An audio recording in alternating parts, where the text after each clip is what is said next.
Hello and welcome to the Franchise Marketing Show. This episode was recorded at the International Franchise Show at the Excel.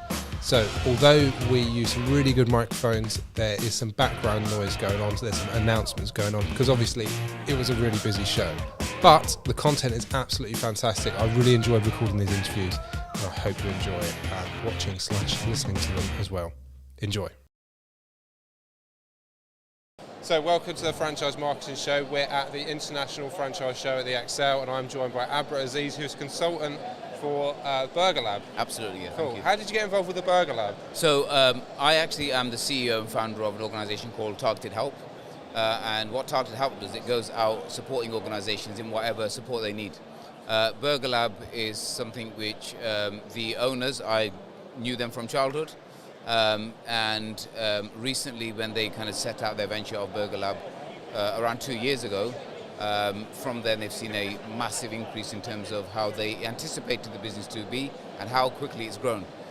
So about 3 months ago, I think they looked at the model of franchising, and I've actually come on board as a consultant to support them with their franchising project. So that was the simple story of getting on with BRGR Lab. How has the franchise journey been so far? It's been good.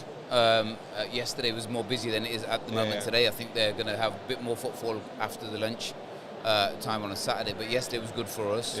The measure of success in these kind of events always comes afterwards. So the interest or the talking has been done. Now we'll see what follow-up happens. So there's an element of work to be done on our end, and then also to hear those people that have shown interest to see actually if that falls through and anticipates over. So obviously you've only been doing this for was it 3 months, you said? So the franchise model and the thought came around 3 to 6 months ago. So this is like the first show you've done? First franchise show that we're doing. We've done other road shows before in our kind of football business that we've had, but in terms of for this, it's our first time. Nice. And then how is the franchising of the business going so far? Good. So for the business itself, the model, we've got 3 potential sites at this present moment. So we've got the site in Coventry and expanding over. So I think our view at this present from just our conversations yesterday is a lot of interest in the south part, clearly where we're in London, but quite surprisingly a lot of interest going on in north as well. So I think when we say north, we're literally going towards the Scotland part of where we are, so I think the model will kind of expand pretty quick. What are the future plans for it as well? So where do you want to take it? So, look, from a simple answer will always be the fact that we just want to grow and grow. I think we're slightly different to that. We want to make sure we can walk before we start to run. So the expansion plan for the next year is to potentially around 6 to 8, and then pushing that 5-year plan would be kind of around that double mark, 20 to 25, 30 stores. And pushing avenues openly. The slight difference that we've got as a franchise is the fact that our model will be bespoke.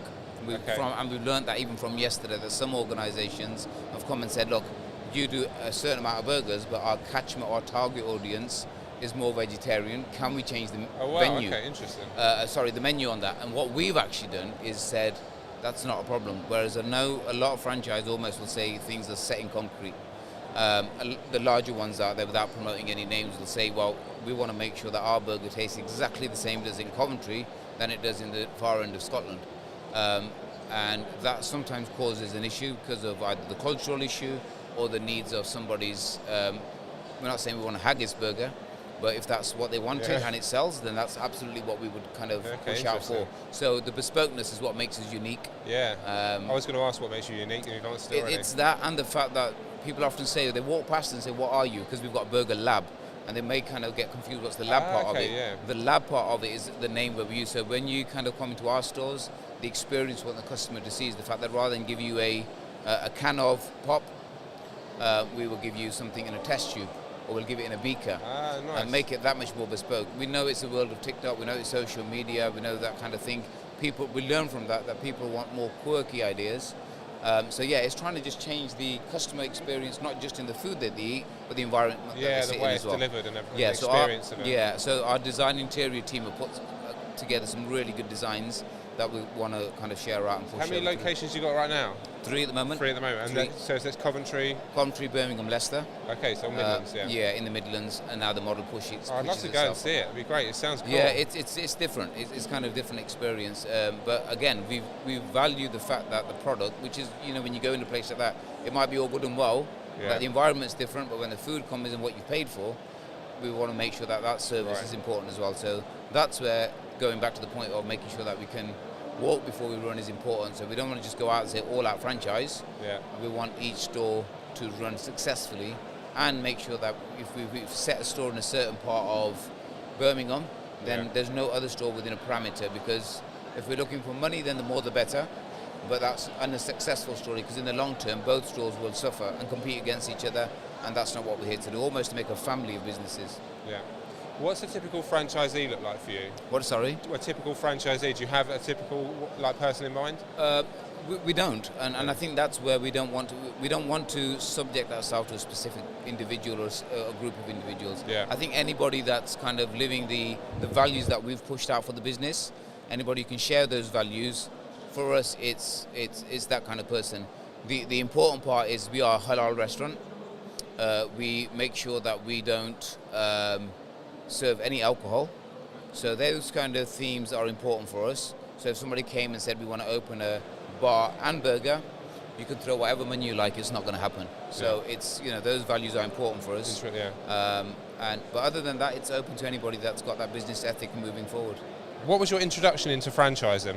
So the introduction from franchising is pretty much what happened with BRGR Lab and the story they want to do, and that was the first time I've actually gone into it. I'm an ex-employee long time ago from other fast food chains, but the introduction was BRGR Lab. Okay, cool. If you were going to become a franchisee of any other brand, who would it be and why? I think Chaiwala is a good brand. They're here today, and the reason why, simply because of their success story. How it's easy to say, it looks like a very clean and simple concept, serving tea, but it's worked, and they've kind of expanded both national and internationally, so that would be a good brand to move into. Nice.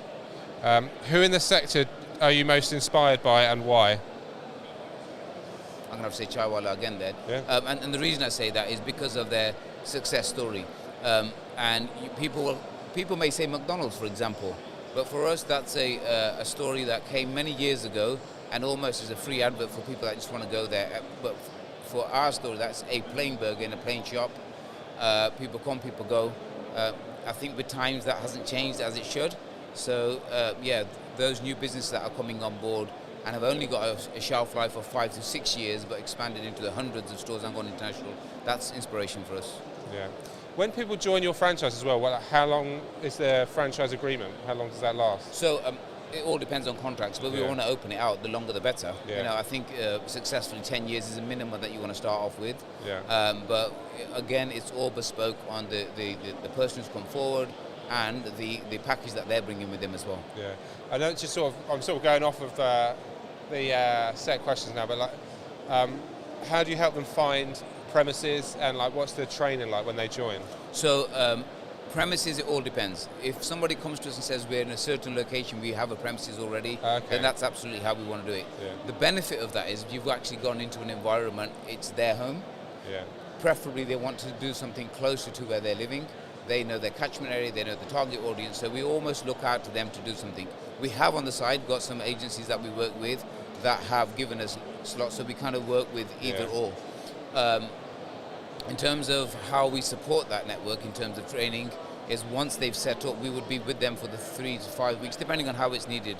And there's no cost to that at all. We send our team there, we train them up, almost to the point of we press the button and open up now, and they're trained, and we'll be with them through that time as well. And it's not just the training that we're giving, we want to make sure that the experience we've got, BRGR Lab, for instance, won the award for Best Restaurant of the Year in 2022 for Uber Eats.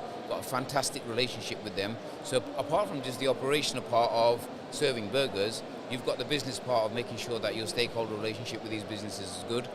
Ours is pretty much, I say we've been leading Uber Eats now for the last 2 or 3 years, and our reputation and our working relationship with them is spot on, and we want to move that and support that with the franchisees as well. So we've almost got packages at the moment where you get 2 months commission free.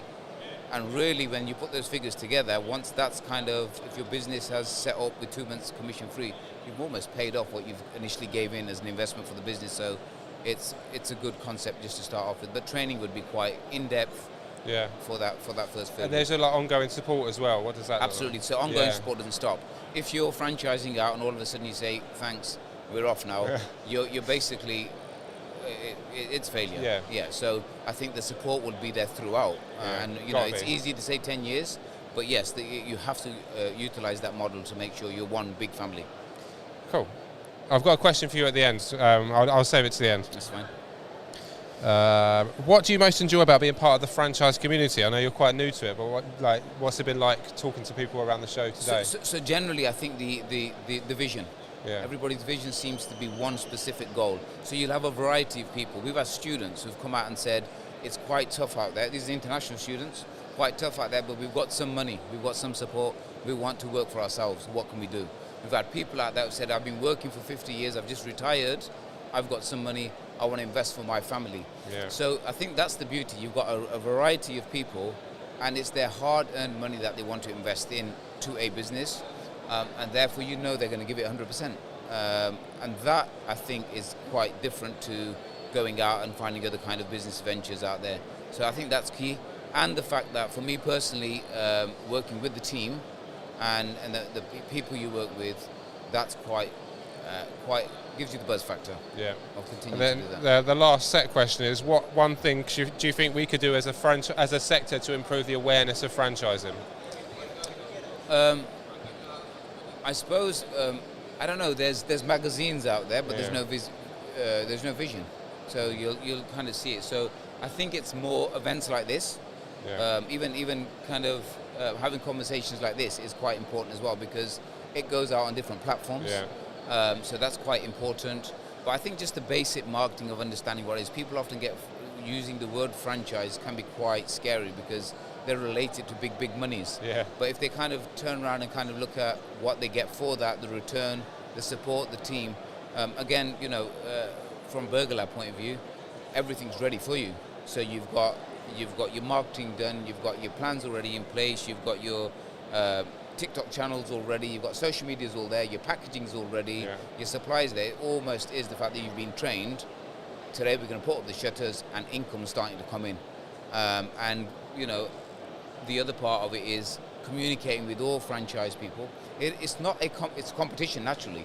We've got, 10, 15, maybe less, chicken franchisees, we've got burger franchises here. It's a lot about food. Yeah. So naturally it is competition, but you are all one kind of family because people walk around and take each other's idea in a positive way. Yeah. And then you do what you can as a business to make sure that customer comes to your door. Yeah. And that's why people often ask, how does it work when you've got 3 burger chains in one row, or you've got 3 teacups? It works because you serve it, is your price, your quality, your service is the best. Yeah, the experience. You said about the experience as well, and I think that really helps. You told me a little bit about it, and that made me think I kind of want to go there and see what that's like. Absolutely, and we've seen that in country. We've seen that, and Uber Eats throws the figures. So you've got competition like McDonald's, but people are coming to our burger shop simply because, I say burger shop because I want to keep it simple, because of the experience. It's completely different, and people want that different experience, so that's, I think, cool. And then my final question I thought of a minute ago is, like, what do you want to do in the future? Like, do you want to work more with helping people franchise as well? Because you're consulting with the BRGR Lab. Yeah, so my consultant, it's funny because when you set up a consultancy, it's all about how we can go into organizations, help people, whether it's the larger organizations with staff productivity or staff sickness or general attrition or business strategic planning. And that was my first setup of the business. It then very quickly moved into me wanting to do other stuff because we've got a lot of overseas students that we support, and we set up a membership service for students. That then grew another arm where students were coming to us as the trusted business that they work with. That targeted help we can kind of trust because they've given us some support. Where can I go to get X? Where can I go to get Y? And then we had a separate page on our website which is promoting businesses. So it keeps growing. It's kind of, but yeah, this franchise model for me is, it's the first thing is the beauty about the fact that the people I'm working with at BRGR Lab are friends. And friends, I'm saying that people that we've been universities together, you've built your kind of lives together, and to see the success that they're seeing, you kind of enjoying that, you want to be part of that. And you go the extra mile to help them. So that's kind of inspired me to move forward. But while I've been here, there's other businesses that I've been speaking to, and I've kind of said, look, you throw your 2 pence worth in, don't you? of what you feel as a business. So I think the franchising is another arm. I'm not going to say there's another part to Targeted Help that we'll have a page now saying we're franchise consultants, but certainly the work I've done. The work I've done the last 2 months, there's a massive opportunity to support that as well. Nice. And it will be something that we want to put out. Certainly, we've taken cards. So with BRGR Lab, my whole prime objective here was to support BRGR Lab in franchising. But because we're friends, there's been a conflict of interest where some people have come to the stand, not interested in franchising, but selling their services, which I can support with the Targeted Help, so I've taken their business card. And that, I think, is the good thing about a good working relationship that we've got in terms as the ones we work together in.